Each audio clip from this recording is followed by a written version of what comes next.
한미일이 탑 수준. 그래서 우리는 8위 이내에 든다. 저는 그렇게 평가를 합니다. 네. 그리고 있는 미국과 중국의 해군력의 차이, 전력 차이. 미국의 강점이라면 항공모함이에요. 미군이 있는데 왜 해군력을 키우냐 이런 의견이 지배적인데 미군이 없었을 때 과연 우리를 건들지 못하는 전력을 키워야 된다.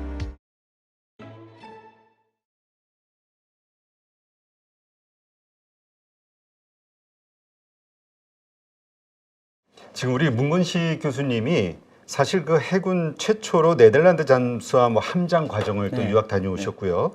나대용함의 초대 함장이셨다고 네. 하잖아요. 하여튼 뭐 22년간을 잠수함 근무만 하셨으니까 어떻습니까? 진짜 우리 한국의 군사력을 일단은 그 기술력과 전술력 이걸 좀 나눠봐야 되잖아요. 일단 전술적 차원은 어떻습니까? 근데 전에 제가 어떤 뉴스를 봤냐면은 뭐 미국이 깜짝 놀랐다. 그 뭐죠? 워게임에서 네. 뭐 한국의 그 네, 디젤 네, 잠수함이 뭐 뚫고 포위망을 뚫고 들어가서 뭐 이런 뉴스를 봤거든요. 미국 해군이 깜짝 놀랐다.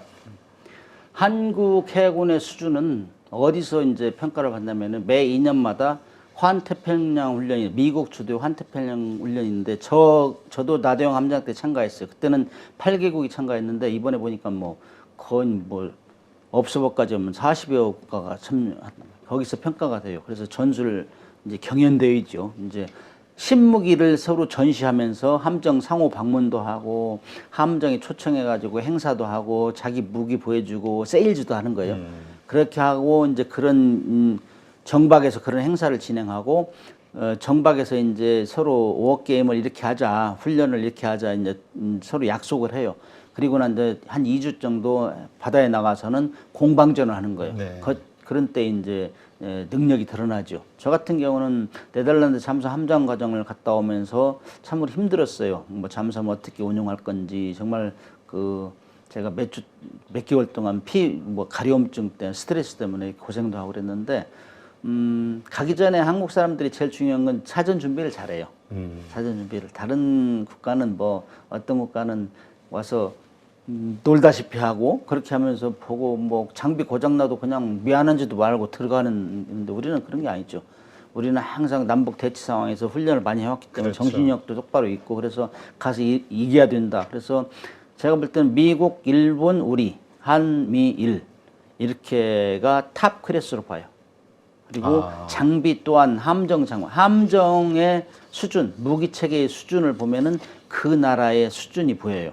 그래서 우리는 지금 뭐 항공모함을 빼고는 거의 잠수함, 그다음에 이지스 구축함 이런 걸 다 만들어낼 수 있는 나라이기 때문에 세계에서 탑 클래스죠. 그래서 일본하고 특히 이지스함 같은 경우는 우리 정조대왕함 같은 경우는 정말 미국의 이지스 구축함은 현존하는 군함 중에 제일 싸움을 잘하는 네. 전투함이에요.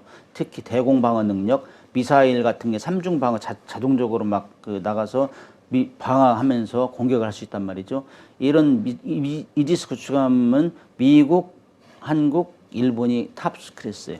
그 정도로 잘 발달돼 있고 그래서 이제 이런 걸 종합해서 보면은 우리 해군력은 세계에서 한 8위, 9위 이 정도 수준을 유지하지 않을까. 왜냐면은 이 해군력 평가할 때는 총 톤수로 하는 게 있어요.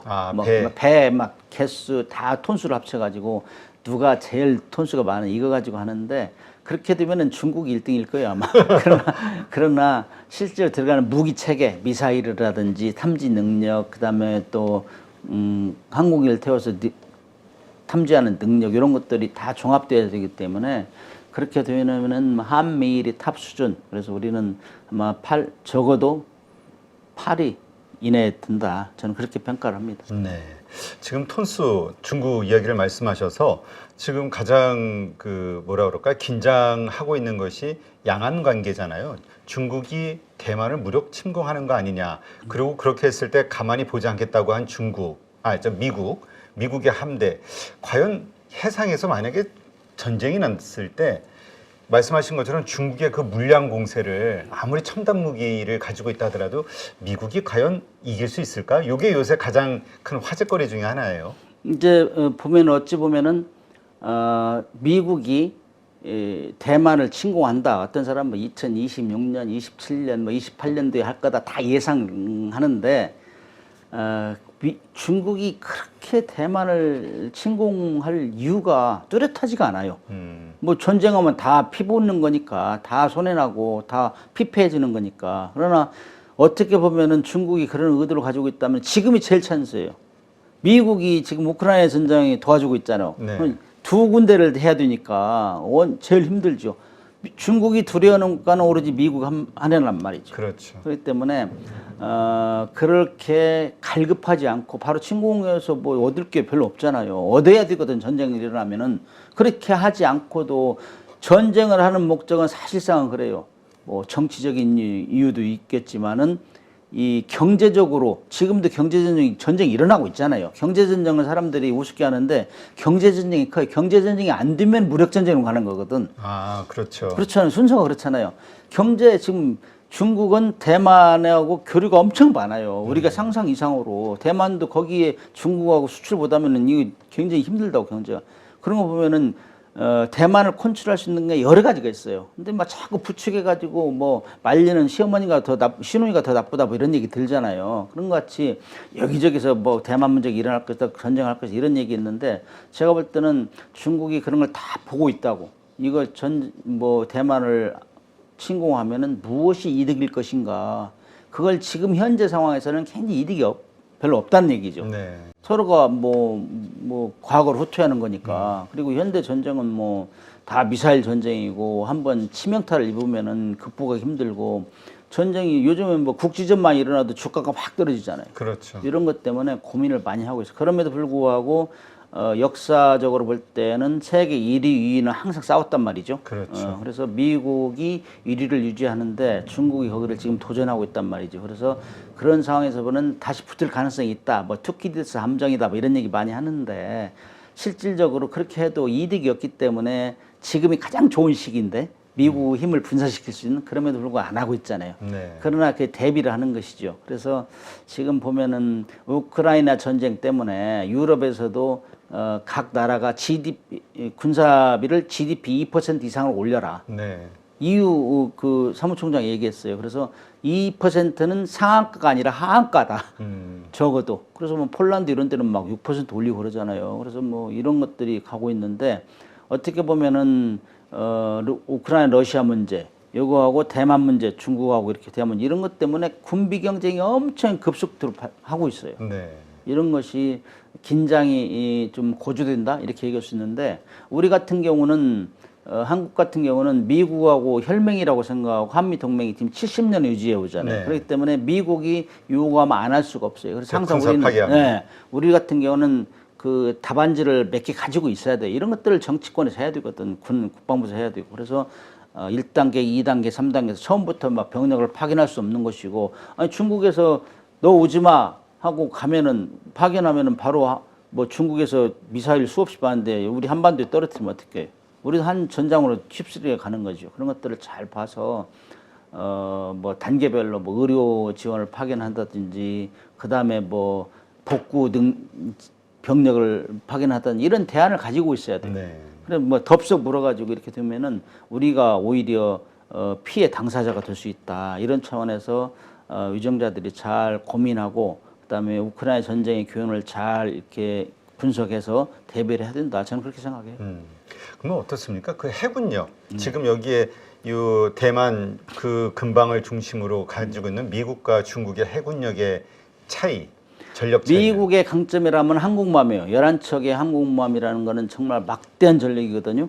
미국의 그 해군 항공대를 이길 수 있는 전력은 미국의 공군밖에 없다고 할 정도로 항공모함에 실려 있는 항공기 대수도 많고, 그다음에 이제 그 작전 능력, 그다음에 항공기의 성능, 그다음에 탐지 능력 이런 거는 압도해요. 사실 중국은 지금 항공모함이 3척이에요. 2척은 작전 배치했고 한 척은 지금 건조 중이고, 그런데 뭐 거기에 들어간 항공모함의 주무기는 그 항공기니까 항공기 능력이나 뭐 자체 방어 능력 이런 거 보면은 미국하고 완전히 비교가 돼요. 너무 떨어져요. 떨어진다. 수준이. 그래서 어떤 뭐 러시아 학자가 뭐 얘기를 하던데, 미국의 항공모함 한 척을 대항하려면은 중국 해군의 30~40%가 투입돼야 된다. 이 정도로 성능에서는 압도해요. 그럼에도 불구하고 일단 전쟁이 붙으면 미국은 원거리 지리적으로 이격돼 있잖아요. 그래서 군수주의 이런 것도 불리하죠. 그래서 자꾸 일본하고 호주를 키우고 한국을 키워서 대응을 하려고 하는 거예요. 네. 그러나 이제 전체적으로 볼 때는 지리적으로 이격됐다는 것이 가장 불리한 점이고 미국 해군이 성능은 막강하나 그러나 중국은 항공모함이 적잖아요. 그래서 극초음속 대함 미사일 ASBM (Anti-Ship Ballistic Missile을 개발했어요. 그래서 그걸로 원거리에 있는 미국 항공모함을 공격하겠다. 그걸 핵탄두로. 그래서 이제 미국의 전략도 바뀌고 있어요. 항공모함 맨 뒤에서 있고 그다음에 중간에 이제 그 호위함들, 그다음에 뭐 주말트나 이런 스텔스 함정 이런 것이 무인 수상정을 지휘하고 그래서 항공모함 각 좀 멀리 떨어져 있어. 이런 전략을 바뀌고 있어요. 최전방에서 싸우는 게 아니라. 그래서 그런 양상으로 바뀌고 있다고. 그럼에도 불구하고 남사군도가 이렇게 많은 사람의 주목을 받는 거는 거기 뭐 원유 저장량이 세계 2위라고 그래요. 거기가 뭐 어육량도 세계 뭐 10%고 그다음 가스 저장량도 6위권이고 뭐 이런 엄청난 해양 자원이 있기 때문에 그거를 놓치지 않으려고 계속 중국이 지금 거기에 암초들에 그냥 인공 기지를 설치하고 거기다 미사일 기지를 설치하고 그러니까 미국이 이거 보면은 좌시하지 않겠다 했는데 계속 그걸 못하게 하는 거예요. 그러니까 제가 태평양에서 패권 경쟁이 중국하고 미국하고 계속 있단 말이죠. 그 사이에 지금 우리 꼈다 이 말이죠. 그래서 우리도 그런 걸 잘 보고 어떠한 전력을 우리가 구축해야 되느냐. 실질적으로 해양에서 분쟁은 해군력이 커져야 되는데 우리도 이제 그런 면들이 좀 부족해요. 왜냐하면 우리는 6.25 전쟁을 가장 심하게 겪은 나라이기 때문에 이 육군 위주의 이 전투 사고 능력을 가지고 있다고. 그러나 실질적으로 미래 전쟁은 해양에서 오나요. 일본도 우리를 36년간 지배한 나라고 중국은 아직도 우리를 속국이라고 생각하는 그런 생각이 많이 있다고. 네. 그래서 이런 나라들은 주한 미군이 철수하면은 어떻게 할 것인가. 그래도 일본이나 중국이 우리를 건들지 못하게 할 정도 이런 전력을 우리가 키워야 된다. 그건 해군력이라고 생각해요. 그런 차원에서 지금 뭐 작전 계획 5027 이런 데 보면은 이제 디펜스 컨디션 데프콘 3 이상 되면은 미군이 와서 많이 도와주게 됐어요. 해공군은. 육군은 우리 병력으로 싸우고 그렇기 때문에 미군이 있는데 왜 해공군력을 키우냐 이런 의견이 지배적인데 이런 것들을 점진적으로 이 군사력 건설 패러다임을 바꿔야 된다고. 왜냐하면 미군이 없었을 때 과연 우리를 건들지 못하는 전력을 키워야 된다. 그래서 우리가 지금 해공군력을 키워야 된다. 이렇게 얘기를 하는데 보면은 뭐 우리 사회자께서도 다 보지만은 다 기득권 세력, 그다음에 군 간의 이기주의, 군 내에서도 이기주의 다 있잖아. 이런 것들이 그렇죠. 그 아무래도 만약에 그냥 딱 현실적으로 해군을 늘린다 그러면 그만큼 육군을 줄여야 되니까 그렇죠. 거기서 직업이 사라져, 그렇죠. 별들이 사라지고. 파이가 하나 큰데 거기서 나눠 먹기 이런 식으로 생각하니까 그런데 이런 것들을 이제 전략적인 사고를 국익에 우선한 그런 전략적인 사고를 가지면 이런 것들이 좀 완화될 수 있죠. 그런 것들을 이제 제가 오늘 우정자 얘기를 많이 하는데 그런 정치권 이런 데서 잘 보살펴서 균형을 잡아줘야 되는데 그게 바로 선진국이죠. 그게. 근데 아까 말씀하셨듯이 지금 EU에서 국방비를 늘리고 뭐 폴란드에서는 6% 늘리고 뭐 이러다 보니까 사실 우리가 또 수혜를 받는 것 같아요. 우리 방산이 사실 그동안 그렇게 부각이 안 되다가 이 우크라이나 전쟁을 통해서 우리의 기술력과 우리의 전차, 미사일 이런 것, 항공기 이 우수성이 부각이 되면서 수출을 통한 뭐 새로운 또 무슨 주력 사업으로 떠오르는 거 아니냐 이런 기대감들이 커지고 있거든요. 그러니까 나무 불행이 나의 행복이다 그런 얘기 운동할 때 그런 얘기 많이 하잖아요. 네. 이게 지금 적용되는 것 같아요. 우리가 뭐 평화를 유지하고 우크라이나 전쟁 참 불쌍한데 이렇게 하면서도 또 전쟁 특수가 있는 나라들 있잖아요. 근데 이제 통상적으로 우리 6.25 때는 일본이 덕을 봤어요. 그죠? 무기 팔아가지고 엄청 부자가 됐잖아요. 그 다음에 1차전, 2차전을 겪으면서 미국이 또 도움을 받았어요. 그런데 그렇게 인접 국가들이 많이 도움을 받았다고. 그런데 지금은 러시아하고 우크라이나 전쟁은 우리하고 굉장히 떨어져 있잖아요. 근데 우리가 이 이익을 보고 있어요, 지금. 왜 그러냐면은 우리는 수십 년간 남북 대치 상황에서 우리는 무기를 계속 진화적으로 발전시키고 있었어요. 훈련도 잘하고 그다음에 생산 시설을 잘 유지하고 있어요.